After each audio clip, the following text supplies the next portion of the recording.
Several inches of rain falling over the United Arab Emirates, prompting flight cancellations at the second busiest airport in the world, school shutdowns, and traffic at a standstill. Imagine a land of gleaming skyscrapers and bustling streets suddenly engulfed by a torrent of water. Sounds like a scene from a movie, right? But what if we told you this wasn't just fiction? Recently, a prophecy about a flood in Dubai came true, leaving the city submerged. It's a jaw-dropping event that's captured the world's attention. So let's watch this video today to learn more about how this prophecy unfolded and what it means for the future. Here we begin. Dubai recently experienced a very unusual weather situation. Big thunderstorms passed through the city, causing problems with flights and flooding on the streets all over the United Arab Emirates. Everything had to stop because of this unusual weather. The government weather agency said it was a historic weather event because Dubai hadn't seen rain like this in 75 years. Lots of videos showing how the rain affected the city are spreading on social media, and now a special time-lapse video is getting a lot of attention online.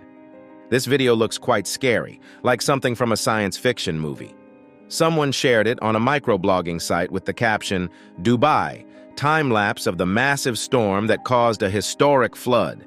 Since it was posted, the video has gotten over 3.8 million views and many comments. One person wrote, "Wow, Mother Nature really made a big entrance in Dubai. Nature is so powerful." Another person said, "That's crazy. Nature can be beautiful and scary at the same time."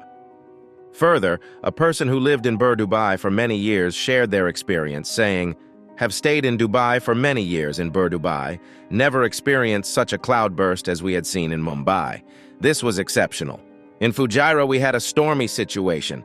The actual cloudburst came only a year or two back. Entire emirate was flooded. Cars were floating on water." Another person commented that it seems like Dubai doesn't have good drainage systems. So when it rains a lot, all the water gathers on the roads, turning them into big puddles. They think it would be really helpful if Dubai could find a way to collect and use all that water. According to Reuters news agency, the storm affected not only the UAE, but also Oman. The rain broke records, flooding highways and houses and causing traffic jams. Some people got stuck in their homes because of the flooding. Sadly, at least 20 people died in Oman because of the heavy rain. In the UAE, one person died, and the flooding was so bad that government offices and schools had to close for a few days. In the UAE, a city called Al Ain, which is close to Oman, was hit the hardest. They measured 254 millimeters, which is about 10 inches, of rain in just one day. That's the most rain they've ever recorded in a single day since they started keeping records in 1949. Did cloud seeding cause the storm?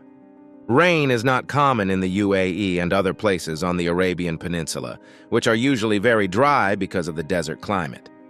During summer, temperatures can get extremely hot, sometimes reaching over 50 degrees Celsius. However, both the UAE and Oman don't have good drainage systems to handle heavy rain, so it's not unusual for roads to flood when it rains heavily. After what happened recently, some people wondered if cloud seeding might have caused the heavy rain. Cloud seeding is a method where chemicals are put into clouds to make them produce more rain, especially in places where there's not enough water.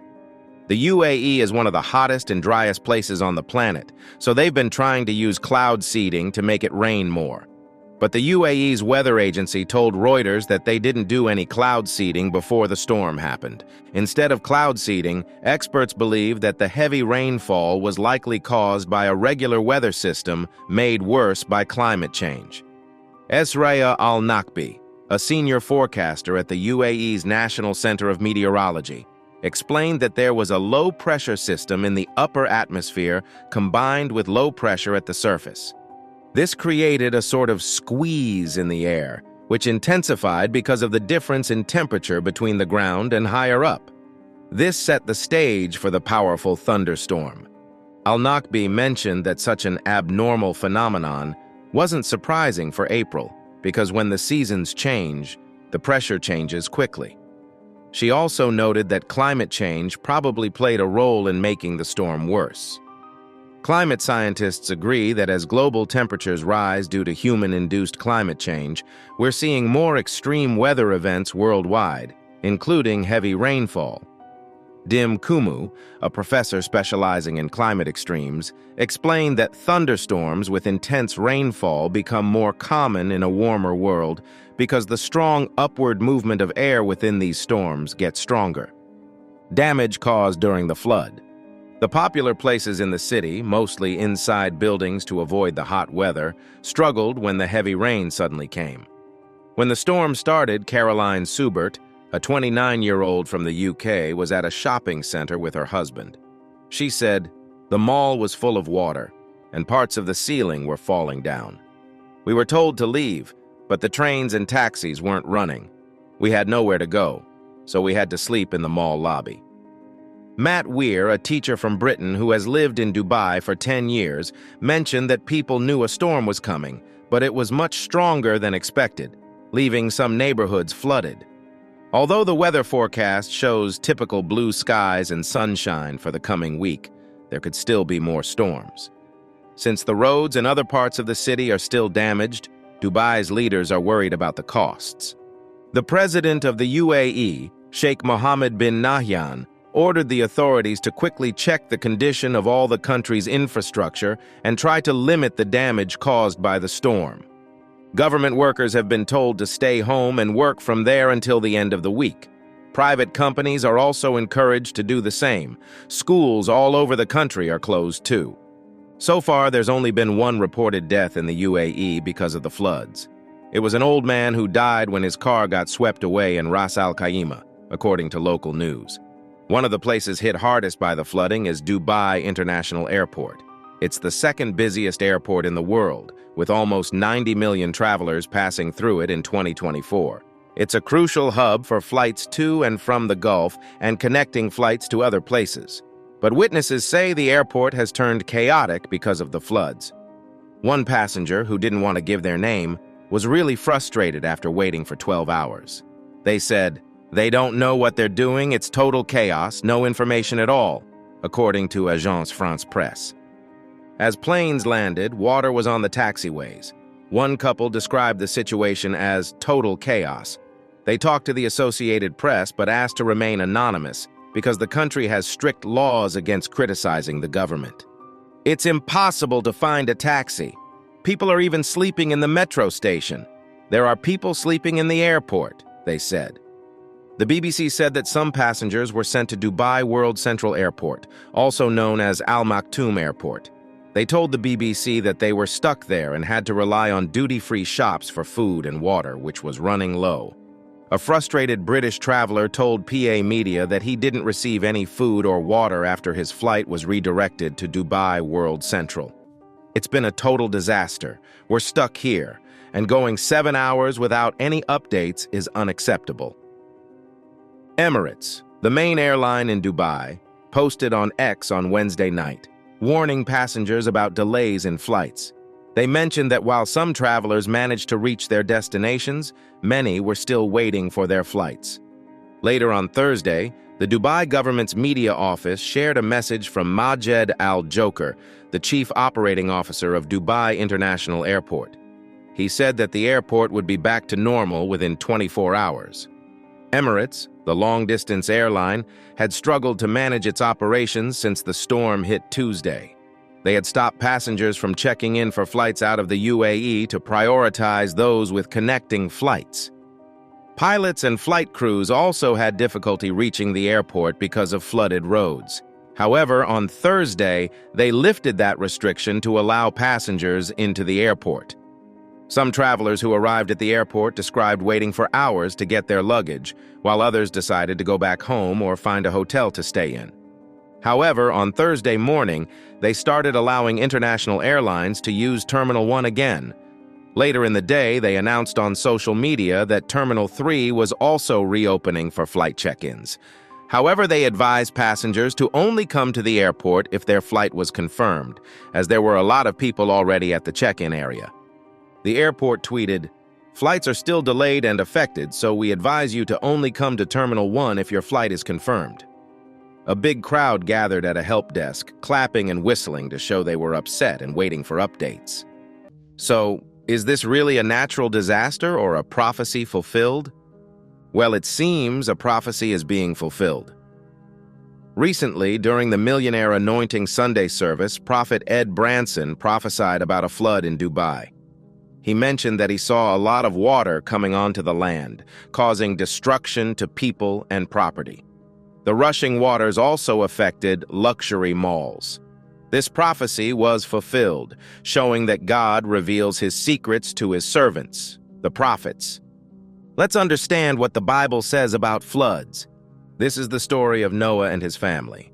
Noah was a good man who always did what was right and walked closely with God. He had 3 sons, Shem, Ham, and Japheth. At that time, the world was full of evil and violence. God looked down and saw how bad people had become, so he decided to bring an end to everyone and everything on the earth. God told Noah, "I am going to put an end to all people, for the earth is filled with violence because of them. I am surely going to destroy both them and the earth.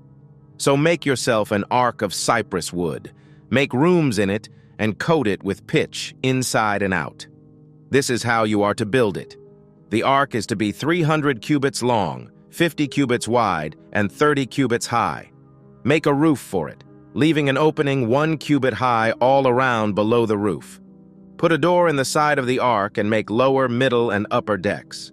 I am going to bring floodwaters on the earth to destroy all life under the heavens, every creature that has the breath of life in it. Everything on earth will perish.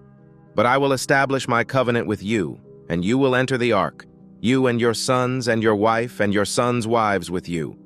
You are to bring 2 of all living creatures into the ark, male and female, to keep them alive with you. 2 of every kind of bird, of every kind of animal, and of every kind of creature that moves along the ground will come to you to be kept alive. You are to take every kind of food to be eaten and store it away as food for you and them." Noah listened to God and did exactly as he was told. Then God said to Noah, "Get into the ark with your family, because I know you are a good person. Take with you 7 pairs of every kind of clean animal and 1 pair of every kind of unclean animal, along with 7 pairs of birds. This way, they can survive the flood." God told Noah that in 7 days the rain would start and continue for 40 days and nights, flooding the whole earth and wiping out every living thing he had made. So when Noah was 600 years old, floodwaters came upon the earth. Noah, along with his sons, their wives, and his own wife, entered the ark to escape the flood. All sorts of animals, clean and unclean, birds and creatures of all kinds, came to Noah and entered the ark, just as God had told him. After waiting for 7 days, the floodwaters finally arrived. On the 17th day of the 2nd month of Noah's 600th year, the springs of the great deep burst forth, and the floodgates of the heavens opened. It rained continuously for 40 days and nights. On that same day, Noah, along with his sons and their wives, entered the ark. They brought with them every kind of wild animal, livestock, creature that moves along the ground, and bird according to their kinds. They also brought pairs of every living creature with the breath of life in them, as God had commanded Noah. Then the Lord closed the door of the ark. The flood kept coming for 40 days, and the ark was lifted high above the earth as the waters continued to rise. The waters covered all the high mountains under the entire heavens, rising more than 15 cubits above them. Every living thing on land perished. Birds, livestock, wild animals, creatures that swarm over the earth, and all humanity. Everything with the breath of life in its nostrils died. Every living creature on the face of the earth was wiped out, except for Noah and those with him in the ark. The floodwaters remained on the earth for 150 days. But God remembered Noah and all the animals with him in the ark. He made a wind blow over the earth, and the waters started to go down. The springs and the rain had stopped, and the water began to go down slowly. After 150 days, the water had gone down a lot. Then, on the 17th day of the 7th month, the ark came to rest on the mountains of Ararat. As time went on, the water continued to go down, And by the first day of the 10th month, the mountaintops were showing. After 40 days, Noah opened a window in the ark and sent out a raven. The raven flew back and forth, but it didn't find a place to rest because there was still water everywhere. Then Noah sent out a dove to see if the water had gone down. The dove couldn't find a dry place, so it returned to Noah. Noah waited for 7 days and sent the dove out again. This time, when the dove returned in the evening, it had an olive leaf in its beak. Noah knew that the water had gone down. He waited another 7 days and sent the dove out again, but it didn't return this time. By the first day of the first month of Noah's 601st year, the water had dried up from the earth. Noah took the covering off the ark and saw the dry ground. And by the 27th day of the second month, the earth was completely dry. Then God spoke to Noah, saying, "Leave the ark, you, your wife, your sons, and their wives. Bring out all the animals with you, the birds, the animals, and every creature that moves on the ground. Let them multiply on the earth and increase in number." So Noah and his family came out of the ark, along with all the animals and creatures. They came out one kind after another. Then Noah built an altar to the Lord. He took some of the clean animals and birds and sacrificed burnt offerings on the altar. The Lord was pleased with the offering, and he made a promise within himself, saying, "I will never again curse the ground because of humans. Even though every thought of the human heart is evil from childhood, I will never again destroy all living creatures as I have done."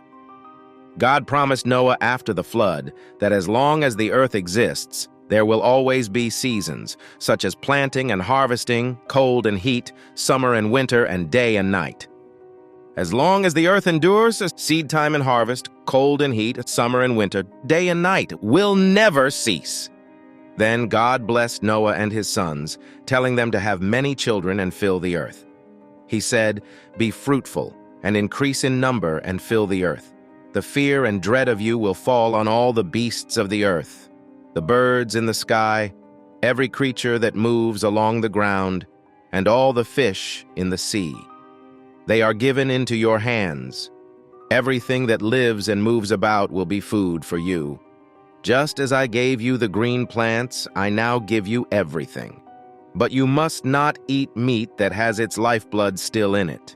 And for your lifeblood, I will surely demand an accounting. I will demand an accounting from every animal, and from each human being too. I will demand an accounting for the life of another human being. Whoever sheds human blood, by humans shall their blood be shed, for in the image of God has God made mankind. As for you, be fruitful and increase in number, multiply on the earth and increase upon it." God spoke to Noah and his sons, saying, "I now establish my covenant with you and with your descendants after you and with every living creature that was with you, the birds, the livestock, and all the wild animals, all those that came out of the ark with you, every living creature on earth. I establish my covenant with you. Never again will all life be destroyed by the waters of a flood. Never again will there be a flood to destroy the earth." Then God explained the sign of this promise. He said, "This is the sign of the covenant I am making between me and you and every living creature with you, a covenant for all generations to come. I have set my rainbow in the clouds, and it will be the sign of the covenant between me and the earth. Whenever I bring clouds over the earth and the rainbow appears in the clouds, I will remember my covenant between me and you and all living creatures of every kind. Never again will the waters become a flood to destroy all life. Whenever the rainbow appears in the clouds, I will see it and remember the everlasting covenant between God and all living creatures of every kind on the earth." So God told Noah, "This rainbow is a sign of the promise I've made with all life on earth." So what do you think of Dubai's flood? Is this something similar to one of Noah's flood? Comment below and subscribe for more.